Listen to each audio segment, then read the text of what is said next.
Hello everyone.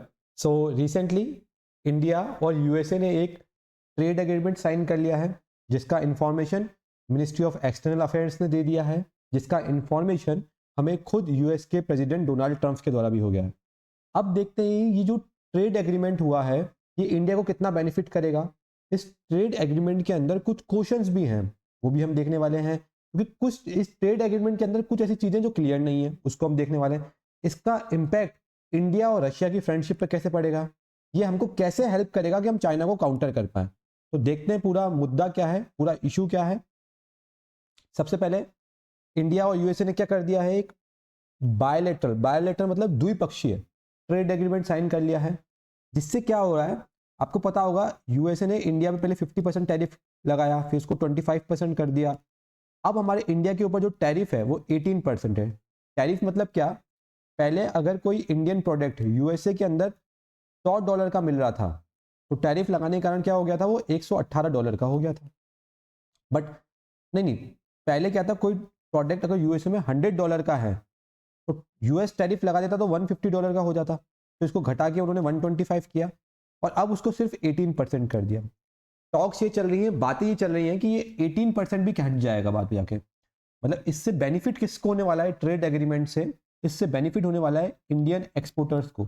जो लोग export यानी निर्यात करते हैं भारत से, उनको बेनिफिट होगा, क्योंकि यूएस का जो मार्केट है वो बहुत बेनिफिट है इंडिया के लिए। ठीक है, तो ये ट्रेड एग्रीमेंट होने से क्या हुआ है, इस ट्रेड एग्रीमेंट होने से ये हुआ है जो टैरिफ है, ठीक है, वो रिड्यूस हो गया है 50 से लेके हमारा 18% तक।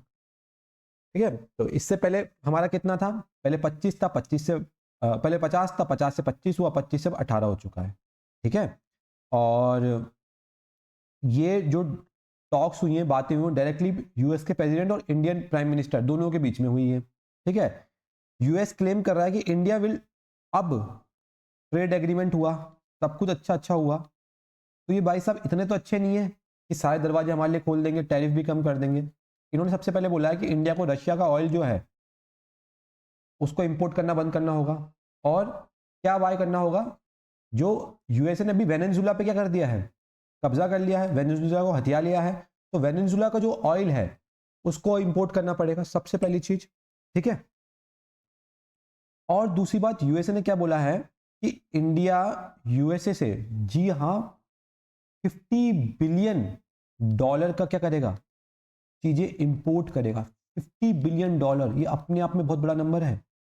$50 बिलियन इतना, ऐसा नहीं करेगा कि अगले ये नहीं बताया 5 साल में, 10 साल में, हो सकता है इसको 20 से 30 साल भी लग जाए, पर इंडिया 500 बिलियन का टारगेट है कि यूएस हम इंपोर्ट करेंगे। क्या इंपोर्ट कर सकते हैं हम, डिफेंस के इक्विपमेंट इंपोर्ट कर सकते हैं, चाहे वो जेट्स हो और ड्रोन्स हो, मिसाइल्स हो, ये इंपोर्ट कर सकते हैं हम यूएसए से। एनर्जी रिसोर्सेज, वेनेजुला का ऑयल तो बोला ही है। अब देखिए ट्रंप ने क्या बोला है कि आप वेनेजुला का ऑयल बाय कीजिए। वेनेजुला एक अलग कंट्री थी, बट ट्रंप ने वहां के प्रेसिडेंट को क्या कर लिया था, उसके प्रेसिडेंट को अपने देश में उन्होंने वो लेके आ गए थे, कैदी कर दिया था, कैद कर लिया था। वेनेजुला पे अभी एक्टिंग प्रेसिडेंट कौन है, डोनाल्ड ट्रंप साहब हैं। तो बोला जो वेनेजुला का ऑयल है वो उस पर किसका अधिकार है, अमेरिका का अधिकार है, तो आप वो ऑयल बाय कीजिए। ठीक है, इवन उन्होंने ये बोला है कि अमेरिका की मशीनरीज जो हैं और हाईटेक इक्विपमेंट्स हैं उसको बाय कीजिए। अमेरिका के फर्टिलाइजर लाइक हो गया, यूरिया हो गया, पोटैश हो गया, अमोनिया हो गया, उसको बाय कीजिए आप। अब पर किसने सोचा, ये सोचने वाली बात है कि ट्रंप एकदम से ऐसे कैसे हो गया, एकदम से बायलेटरल एग्रीमेंट कैसे हो गया, ऐसी क्या चीज हो गई कि ट्रंप को टैरिफ रिड्यूस करना पड़ गया। जो ट्रंप हमको टैरिफ की धमकी देता था, आज ऐसा क्या हो गया कि उनको ट्रंप टैरिफ रिड्यूस करना हो गया। इसके पीछे का कारण है कि पिछले 6 साल में इंडिया ने बहुत सारे ऐसे फ्री ट्रेड एग्रीमेंट और बायलेटरल एग्रीमेंट करे। इंडिया ने अभी कुछ दिन पहले ही ईयू के साथ 26 जनवरी पे हमने क्या किया था, एफटीए फ्री ट्रेड एग्रीमेंट किया था। हमने यूके के साथ फ्री ट्रेड एग्रीमेंट कर रखा है, न्यूजीलैंड के साथ फ्री ट्रेड एग्रीमेंट कर रखा है। तो यूएसए को डर था कि कहीं इंडिया का जो एक्सपोर्ट है जो काफ़ी चीप है वो अदर मार्केट्स में ना चला जाए, इंडिया बाकी कंट्रीज के साथ अच्छे रिश्ते बन जाए और ट्रंप के साथ क्या कर दे, रिश्ते अगर खराब हो जाएगा तो जो यूएसए है जिससे ऑलरेडी सब खफा है ये आइसोलेट ना हो जाए, क्योंकि यूरोपियन यूनियन, यूरोप के देश भी तो ट्रंप से परेशान है, क्योंकि डेनमार्क ग्रीनलैंड वाला इशू है, ग्रीनलैंड को ट्रंप बोलता है कि मेरा पार्ट है। तो जो ये हमने 6 साल में कंटिन्यू क्या कर रहे हैं, ट्रेड एग्रीमेंट साइन कर रहे हैं, इनका प्रेशर था अमेरिका पे, और इंडिया ने बोला कि चलो इंडिया के साथ एक बायलैटरल ट्रेड एग्रीमेंट कर देते हैं, जिसके बाद जो टैरिफ है वो 18% तक क्या हो चुका है, रिड्यूस हो चुका है। ठीक है, और अगर इंडिया और Russia USA trade agreement sign नहीं करते तो इंडिया का मार्केट भी तो मिस कर देता यूएसए।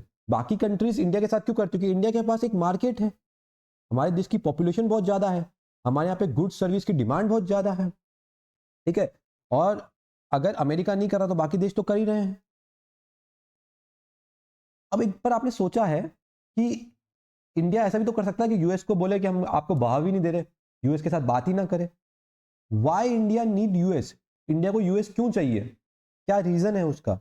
सबसे पहली बात, अगर कंजम्पशन वाइज बात करें, कंजम्पशन मतलब भाई जिनको हमको डिमांड है, डिमांड वाइज बात करें, कंजम्पशन वाइज बात करें, तो यूएस वर्ल्ड का वन ऑफ द लार्जेस्ट क्या है, कंज्यूमर मार्केट है। पता होगा यूएस आपको कैसी इकोनॉमी है, कैपिटल इकोनॉमी है। यहाँ प्रोडक्ट की डिमांड्स क्या है, बहुत ज़्यादा है, और इंडिया बहुत ज़्यादा मात्रा में टेक्सटाइल कहाँ करता है, एक्सपोर्ट करता है यूएस में, जेम्स एंड ज्वेलरी को इंपोर्ट करता है, फार्मास्यूटिकल प्रोडक्ट्स हैं जो हमारी दवाइयाँ हैं वो यूएस जाती हैं, इलेक्ट्रॉनिक आइटम्स जाते हैं, जेम्स एंड ज्वेलरी जाता है। ठीक है, तो इंडिया का बहुत बड़ा जो मार्केट है, जो एक्सपोर्ट है, वो कहाँ पर है, यूएसए में है, इसलिए हमको यूएसए की जरूरत है।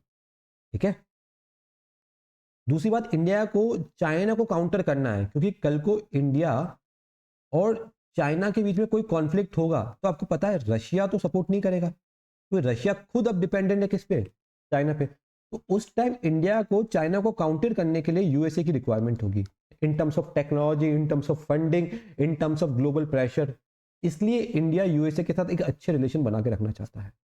इवन चाइना पे बड़ी डिपेंडेंसी है हमारी, चाहे वो सेमीकंडक्टर्स की बात हो, ठीक है, चाहे वो हमारे किसकी बात हो, रेयर अर्थ मिनरल्स की बात हो, तो हमारी बहुत ज़्यादा डिपेंडेंसी है किस पे, चाइना पे। उसको रिड्यूस करना है हमको, हमारी जो सप्लाई चेन है उसको डाइवर्सिफाई करना है।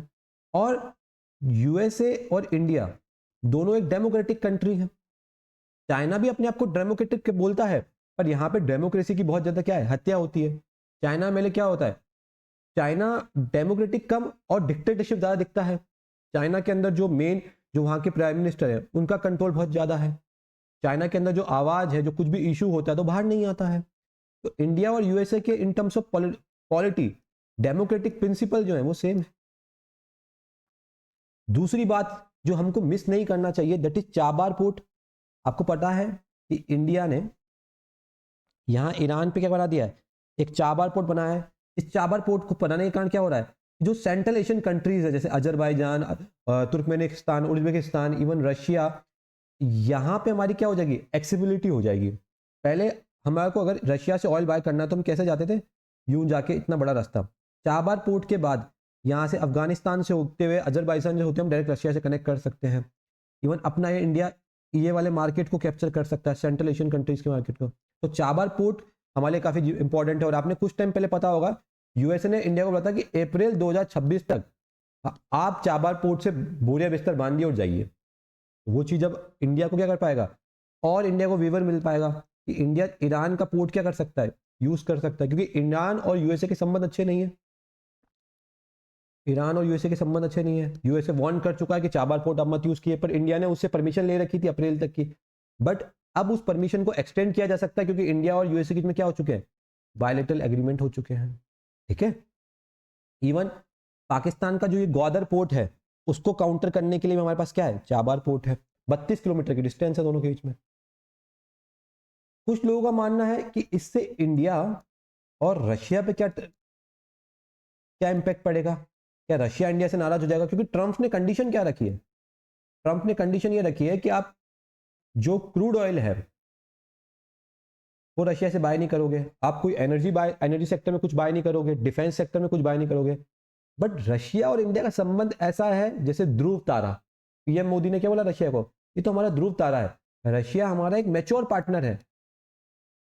वो ऐसे इन टर्म्स मतलब टैरिफ से कभी हमको धमकाता नहीं है। तो ऑलरेडी मुझे लगता है कि बैक चैनल पे रशिया से ऑलरेडी बात हो रखी होगी, पर ऐसा कुछ नहीं है कि हम रशिया से क्रूड ऑयल बाय नहीं करेंगे। ठीक है, even Russia not only energy sector में हमारे को हेल्प करता है, बट टेक्नोलॉजी वाइज बहुत हेल्प करता है।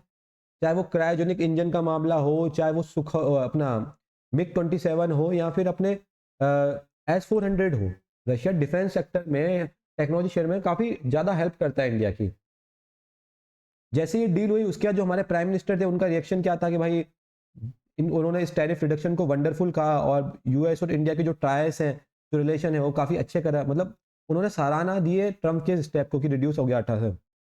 जैसे ही हुआ तो आज आपने शेयर मार्केट देखा होगा, निफ्टी हो गया चाहे सेंसेक्स हो गया, ये क्या थे, हाई पे थे, रुपीस स्टेबल हो गया, गोल्ड और प्राइस के रिड्यूस हो गए हैं, है ना। क्योंकि जैसे ही जब ये टर्म्स चीज़ें होती है ना तो गोल्ड सिल्वर के प्राइस रिड्यूस होते हैं, रुपी अच्छा हो जाता है। हमारा रुपी डिवेल्यूट होता जा रहा था, 92 रुपी से पहुंच गया था, तो अब वो कम होकर 91 पे आ चुका है, ठीक है।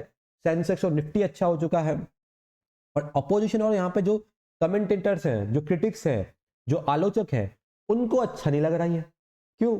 बोले भाई ये एग्रीमेंट आपने कर दिया तो क्या आप यूएस हमारा एग्रीकल्चर मार्केट भी अक्वायर करेगा, क्या वो हमारे एनर्जी सेक्टर को भी अक्वायर करेगा, तो फिर इंडिया एक सोवरेन कंट्री रहेगी या नहीं रहेगी, ठीक है। वहीं अगर मैं ट्रंप की बात करूं, यूएस की बात करूं, तो एक दिन पहले से ही ट्रंप ने इंडिया गेट की फोटो लगाई थी, है ना, और मोदी और खुद के साथ में फोटो लगाई थी फ्रेंडशिप की, और वहाँ के जो एम्बेसीज थे, एम्बेसडर्स थे, उसने भी बताया था कि कुछ बड़ा होने वाला है, ठीक है। तो उन्होंने क्या बोला कि ये जो out of friendship and respect ये डील साइन हुई है, और उन्होंने पीएम मोदी को थैंक्स भी कहा। किस किस सेक्टर को important, James and jewellery, leather, pharmaceuticals, in sectors को काफी ज्यादा क्या होने वाली है, हेल्प होने वाली है, ठीक है। बट कुछ ऐसे क्वेश्चन हैं जिनका आंसर हमारे पास अभी नहीं है कि भाई इंडिया के सच में रशिया का ऑयल बाय करना रोक देगा, क्योंकि रशिया हमारा फ्रेंड रहा है, रशिया ने कभी हमको बिट्रेड नहीं किया है ट्रम्प की तरह, उन्होंने कभी हम पे टैरिफ नहीं लगाया है, ठीक है। और अगर एग्रीकल्चर एक्सेस दे देते हैं यूएस को कि आप एग्रीकल्चर प्रोडक्ट्स को, जीएम क्रॉप्स को भी हमारे देश में अगर आप अलाउ कर देते हैं यूएस की, तो उससे जो हमारे फार्मर्स हैं, इंडियन एग्रीकल्चर, आपको पता होगा बहुत इंडिया के अंदर मेजर जो पोर्शन है, मेजर जो सेक्शन है वो किस में एक्टिव है, एग्रीकल्चर में। तो उन एग्रीकल्चर में जो किसान हमारे भाई हैं उनका क्या होगा, अगर अमेरिकन प्रोडक्ट्स यहाँ पे आ गए तो उनका क्या होगा। तो क्या आप, हमारा एग्रीकल्चर मार्केट भी ओपन हो गया, क्योंकि याद होगा जब न्यूजीलैंड के साथ हमने डील करी थी तो हमने जो एग्रीकल्चर सेक्टर है, जो डायरी सेक्टर है हमारा, एग्रीकल्चर एंड अलाय सेक्टर, उसमें अलाउ नहीं करा, क्योंकि अगर हम उनको भी अलाउ कर देंगे तो हमारे फार्मर्स का क्या होगा। हमारे देश में आपको पता है बहुत सारे लोग आज भी एग्रीकल्चर पे डिपेंडेंट हैं, तो उनका क्या होगा, उस पर भी क्लियरिटी नहीं है। क्या जो यूएस के गुड्स हैं, यूएस के एग्रीकल्चर प्रोडक्ट्स हैं, वो क्या इंडिया में आएंगे, उस पर भी तो क्लियरिटी नहीं है, ठीक है। अब ये 8% जो टैरिफ करा है ये 0 तक कब आएगा, और दूसरी बात ये 18% टैरिफ के बदले इंडिया को कितना बेनिफिट होने वाला है, इसका कोई कैलकुलेशन है या नहीं है।